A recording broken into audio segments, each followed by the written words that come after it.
Hello. This is Jonathan, and you're listening to the Johnny Talks podcast, the place where we help you achieve your financial goals.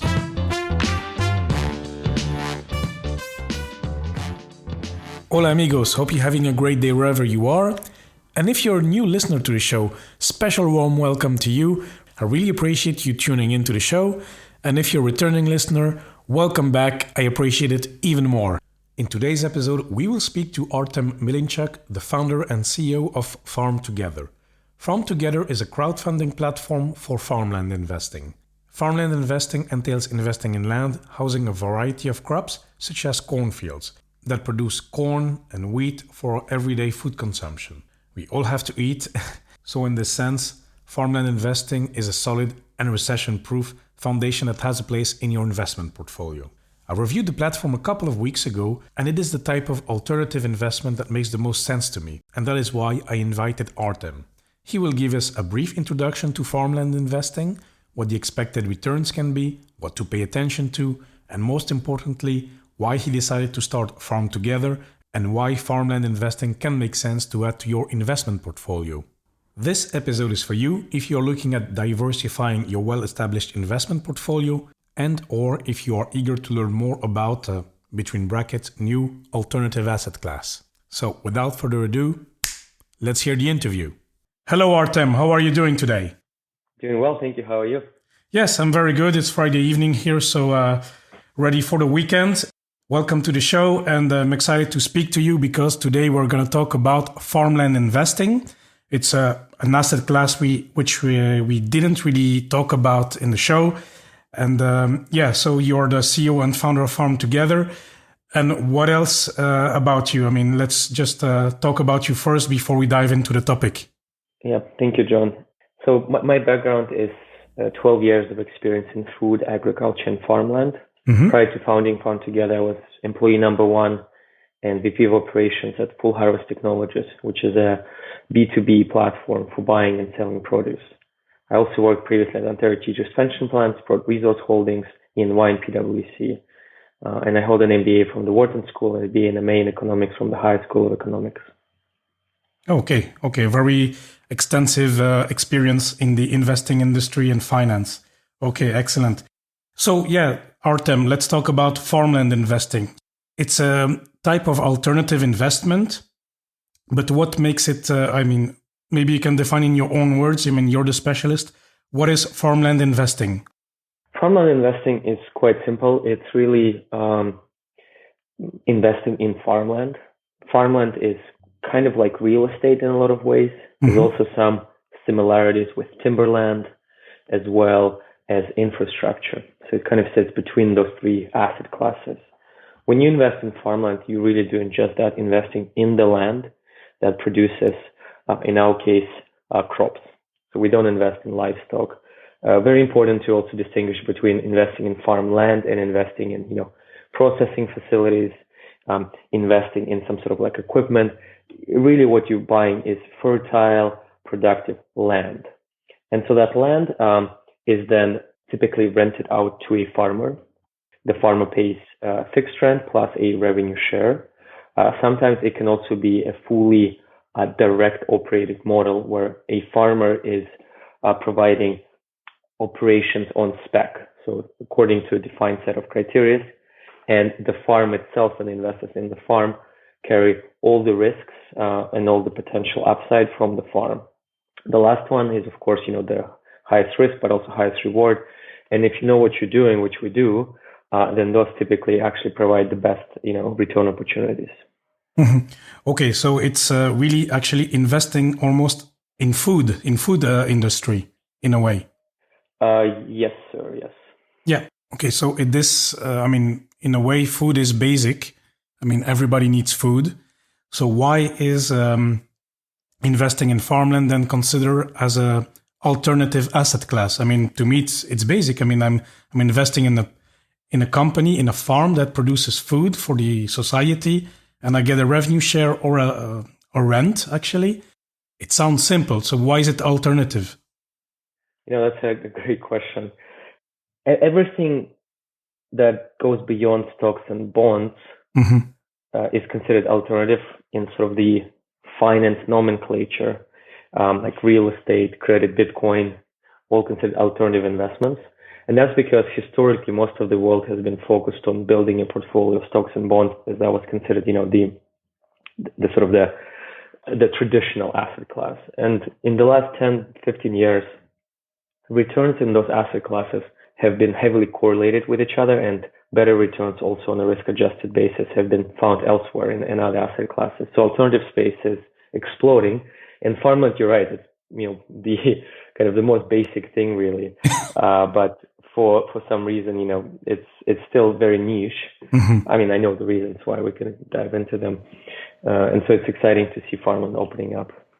Yes, exactly. I mean, I did a review a couple of weeks ago on your platform. And to me, farmland investing is one of the alternative asset classes that makes the most sense to me. I mean, that I can relate to. It's easy to understand. Unlike wine, where you need to be a specialist. I mean, I relate to wine as well. I like it. But it's more difficult for me to value it, to see where it goes. Even though I like a nice wine, it's hard to see, okay, how is that making money to me? It's more like you need to be a specialist. Here, farmland, it's more like, yes, I see the model. I mean, I need an apple, I need potatoes, I need cereals, I need almonds. Why not? So what I wanted to ask you as well, it's an asset class. You touched upon the traditional ones. So how does that differ? For example, is that it's not following the exact same trends? I mean, if the market goes up, let's say in the stock markets, will it follow the same trend in farmland investing, or how are these linked? Yes, farmland investments are uncorrelated to most of the asset classes. The correlation there has been between 0 to maybe 0.2, 0.3, from 0 to 1, or minus 1 to 1. And it has done tremendously well in periods of distress. For example, in 2008 financial crisis, farmland was up 23%. So it moves in its own kind of fashion, because of kind of the very basic nature of the asset class. Mm-hmm. And how has it performed lately with COVID? Can you share some numbers here, or is it a bit too soon? Yeah, during COVID, farmland has actually been flat, and in the last couple of quarters, even up slightly. So yeah, it was incredibly resilient to this, massive volatility we saw in the market. Just kind of continued performing along at a very stable pace, which has been great for us and our clients. I see the value, because then, it can help one's investment portfolio to stay stable.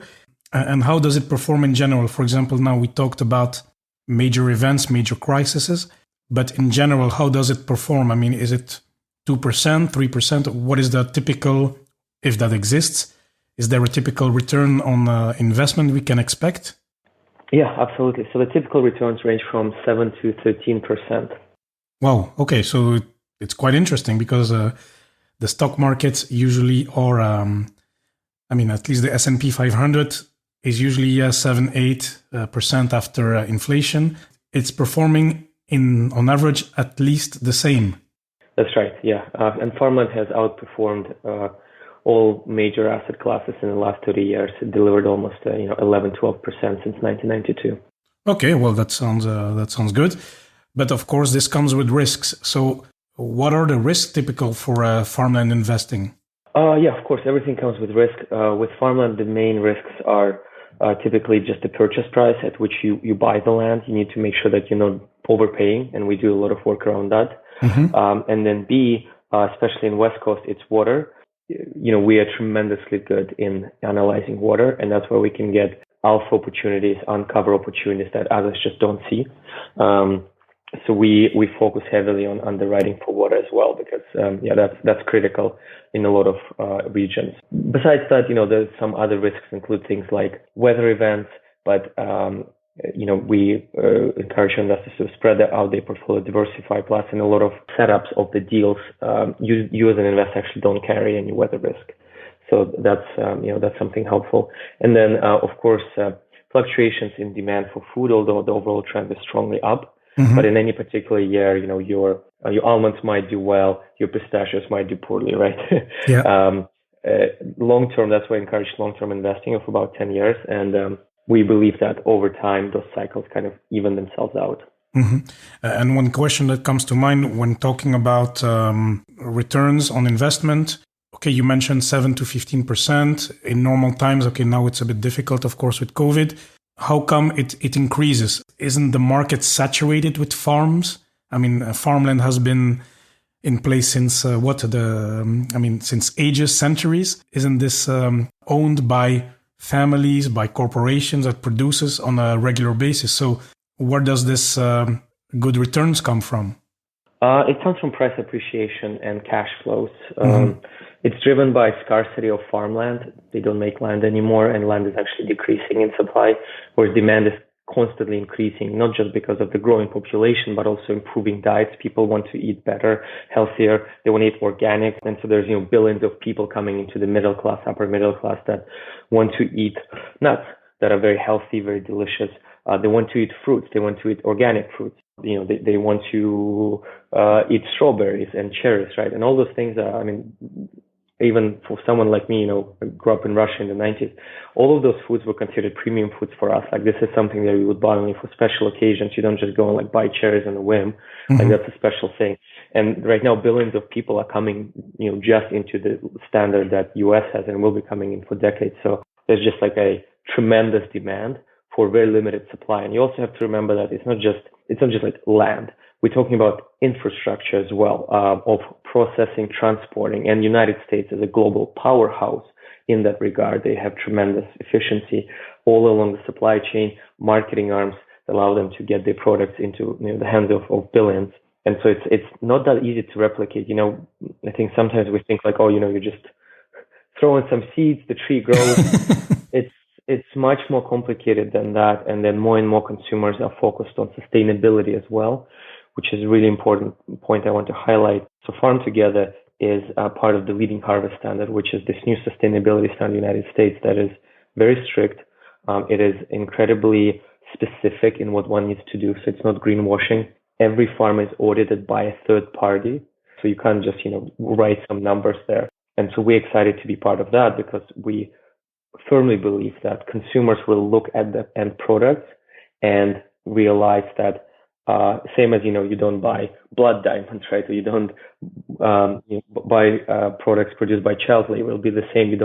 Consumers will stop buying products that damage the planet and will buy products that help the planet. So I think that's really important as well. No, I really like what you said, because it's when you think of a farm, in people's head, it's the animals, the land, the fruits, the cereals. It seems as basic for us. It's everyday products. And then you really put it in perspective by saying it's a global issue, actually, and there's a scarcity of land. So that's quite interesting. And then it makes it interesting for the investor as well to invest in that scarce land. So that's great. And then, of course, before we move on to FarmTogether, I'm interested into knowing, you kind of already gave some clues, but why did you found FarmTogether? You have the extensive knowledge of the finance industry. Why FarmTogether for you? Okay. Yeah, to answer your question, so for me, the motivation is twofold. One is I love working on complex problems that touch many different parts of life, and Farmland is that. It touches food, it touches sustainability, it touches water, it touches equity and how we treat farm workers. So it's really important that we kind of cover all of that. But then secondly, I think it's just such a fascinating opportunity as well to bring capital to farmers, to farmland owners, to give access to this $10 trillion market for the farmland, and so for investors who, most of them have never heard of farmland. And when they hear like the wonders it can do to your portfolio as well as to the planet, it's just a very easy sell. And so it's exciting to bring something that people kind of don't know they wanted until they hear about it. And now everybody that we talk to wants it. So it's just really rewarding to be able to, do that.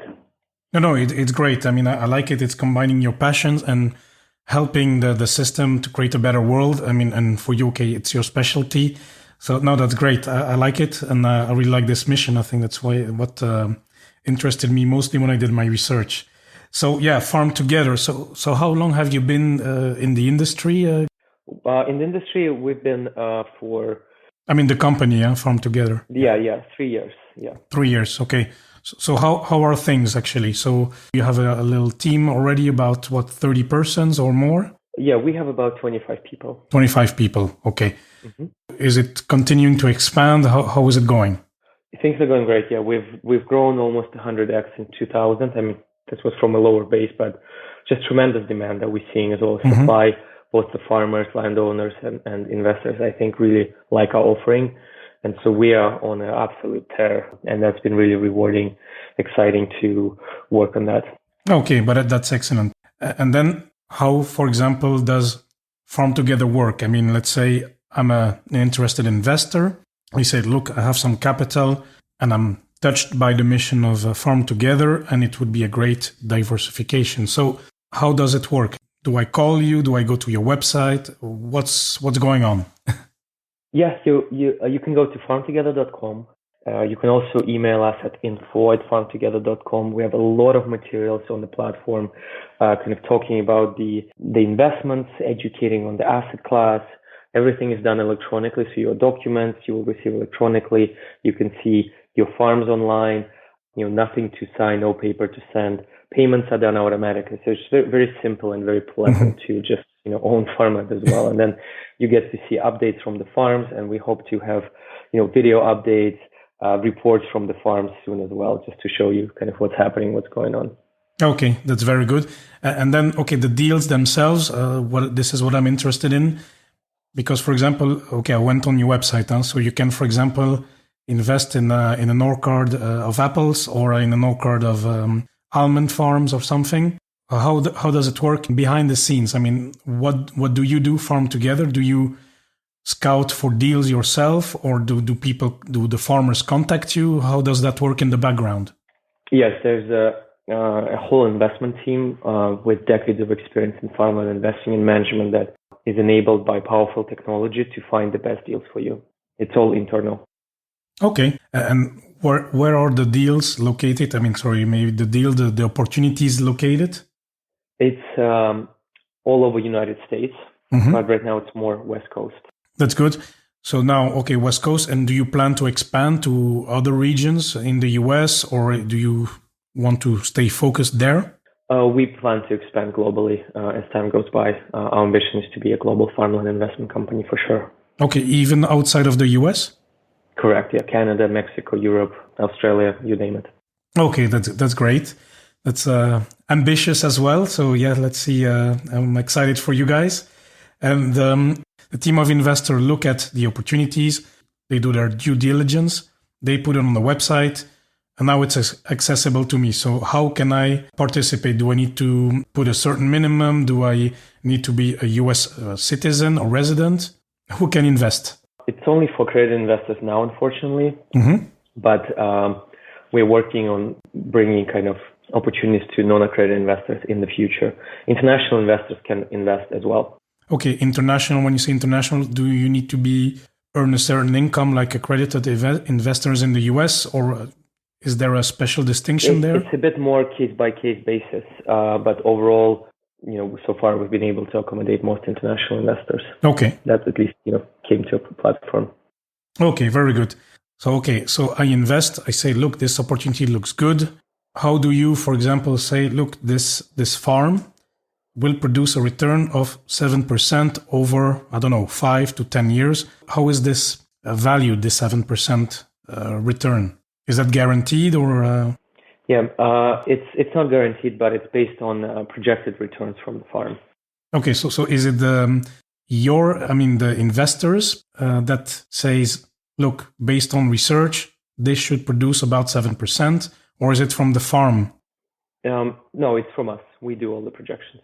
Okay, very good. And then when you, let's say, go for a deal, how long are you tied to this investment? Is it flexible, or is it, no, you invest for the long term, you invest for a certain period of time?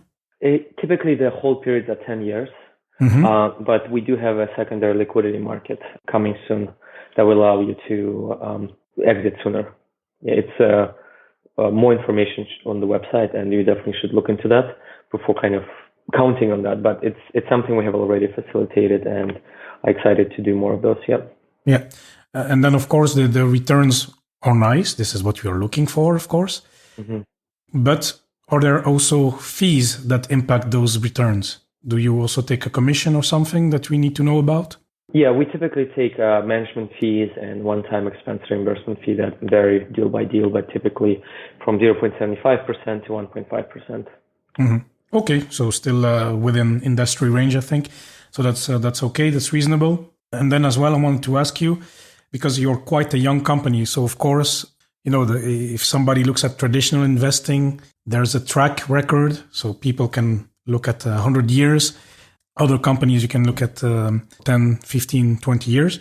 But what about you? Because you just started 3 years ago. Mm-hmm. Are there any beginners, failures, or not incidents, but people that were not satisfied with their investments, or some problems that you managed to solve? No, so far everything's been on schedule as tracked. There's of course volatility in some of the markets. Some are doing better than expected, some worse. Like I said, that's completely expected to be normal. You can't predict the exact price of almonds year by year, but you can have good confidence on the trend. But so far we've made now hundreds of payouts. We've delivered on schedule all the tax documents. We're probably one of the earliest companies in sort of the alternative investment space and just in general that have delivered the tax documents on time. A lot of people, they actually delay them significantly. So far I think the investments have been performing as expected. Some are even doing much better than expected. So overall, look, we have over, like I mentioned, decades of experience investing in the space. Our team deployed $1 billion combined in ag, food, farmland, some on behalf of the largest pension funds, investment managers. So, we know what we're doing. Like, of course, look, as in any investment, some investments will do worse than expected. Some will do better than expected. On balance, we definitely expect most of them to do better or in line with expected. But it's also why diversification is important, because life happens and nothing is safe. And if you want it risk free, you should just invest in the treasuries that give you 1.5% a year. Mm-hmm. Indeed. Just a question that's a bit outside of FarmTogether, but the interested investor in farmland. So how can he find resources or information? Where can he go for information before he studies? Because maybe there's some listeners listening and they say, oh, this sounds interesting. FarmTogether has a sound mission, but what work upfront can they do? Where can they find information on farmland in general? Yeah, on farmtogether.com, we have a ton of information. Okay, so about the market in general, the price range that they can expect.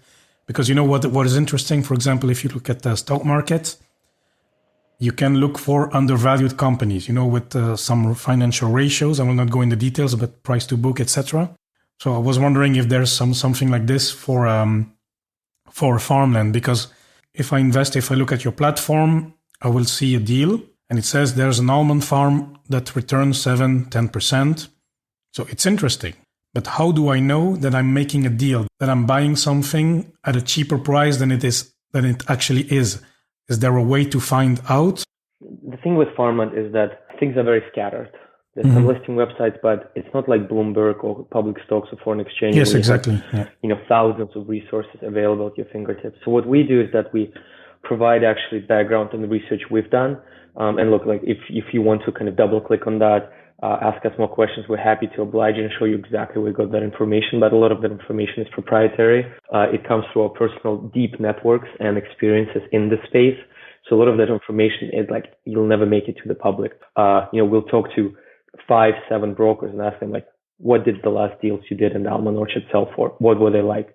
And the thing is that anecdotally, 50% of farmland changes hands in a very private manner. And so for a outsider in the space, it's incredibly hard to actually get a good read of what's going on in the space. Look, that does mean that kind of you have to trust us a bit more than you would like a manager in, say, public stocks. Yeah. But we hope to earn that trust. We hope to demonstrate it with the performance that we'll deliver in the upcoming years and have been delivering already. We have demonstrated with our experience and where we worked before. But we do provide that information. We do say like this farm is being bought, below market, at market, above market. But here's why we think it's still a good deal. So we try to be extremely transparent with all of our decision making. Yeah. No, very good, Artem. I really liked this answer. And, there's not many companies like yourself. I mean, I know some competitors, but there's not many offerings. So, of course, it's new. And so it's my duty, let's say, to inform the listeners. And it's your duty as well to help us. So that's very good. And no, I want to thank you for giving this brief introduction. Of course. Of farmland investing and, of course, of your company. I mean, I think it has great potential, and I'm excited for it to open up to more investors in the future, the retail investors as well. And I think it definitely plays a part in my portfolio, in the listeners' portfolio, if they are up for it. So, Artem, so we've come at the end of the show, and as you may know, we always have our 3 quick fire questions before we head off. So the first question is, okay, we talked about farmland investing, but what has been your best investment so far, Artem? In farmland or overall? Overall. Bitcoin. Yeah, I think it's a phenomenal invention, and I've been holding it for many years now, and it's done really well. Yeah, exactly. Oh, that's good. So, and you had the courage to hold, or to huddle, sorry. That's right. Very good. And then the second question is, do you have a book that you can recommend to anyone? It does not need to be financial, just in general, a book that inspires you. I'll recommend 2 books. So financial, I think Ray Dalio Principles is a phenomenal book, both financially, but also for life and how to organize companies. Ray Dalio, for those who don't know, is the founder of Bridgewater Associates, which is, I mean, they've had some challenges recently, but it's one of the best performing macro hedge funds in the world.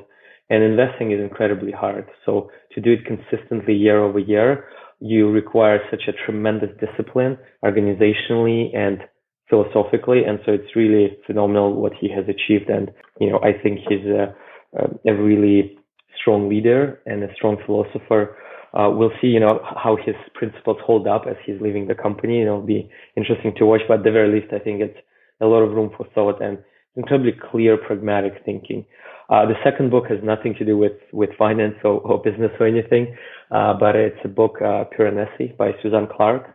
And it's about without too many spoilers, it's about a guy that finds himself with a lost memory living in this surreal, ginormous, house/world. And it's, the imagery of, the Italian painter Piranesi that did the surreal landscapes of, fallen towers and crazy, kind of Roman looking, landscapes. It's sort of that. So those 2 are my favorites. Okay. Very, very cool. And as well, I like to have, of course, business books or finance books.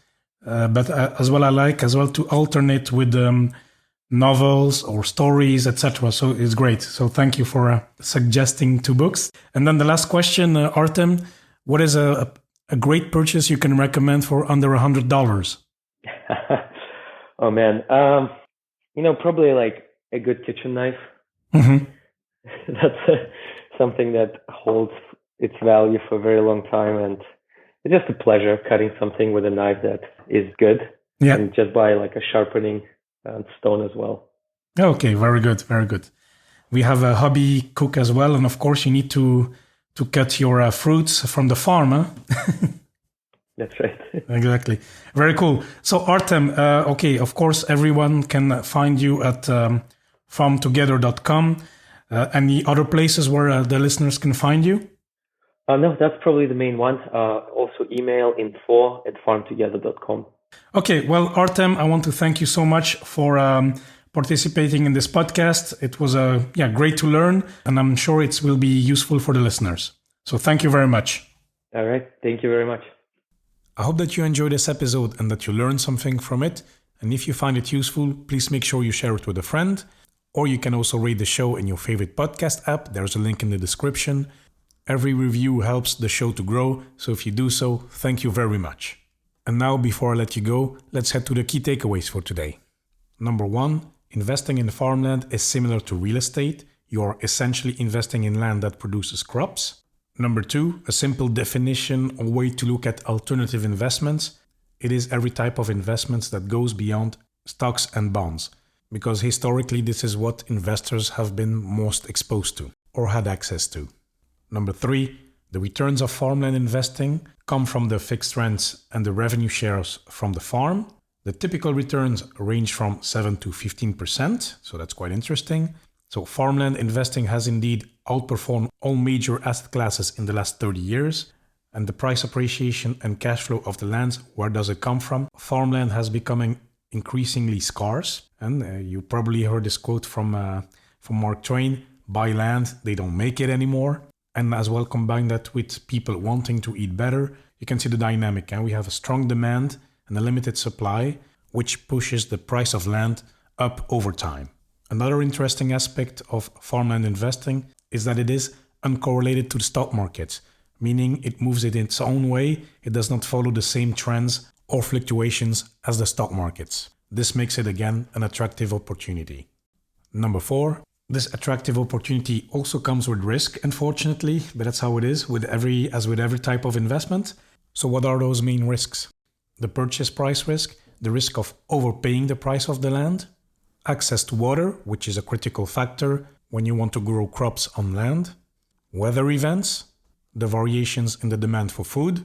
These can vary over time for specific foods or nuts, for example, as Artem mentioned. The way to mitigate those risks is to be diversified as well in farmland and different type of farms, and as well to invest for the long term, which also will absorb some of the demand fluctuations over time. And last but not least, the information is difficult to find online. It is scattered and not accessible widely to the public, as for traditional investments, for example. You will need to read as much as you can online on FarmTogether's website, etc. This means as well that you will need to put a bit more trust than usual, or that you would want to, in professional advice.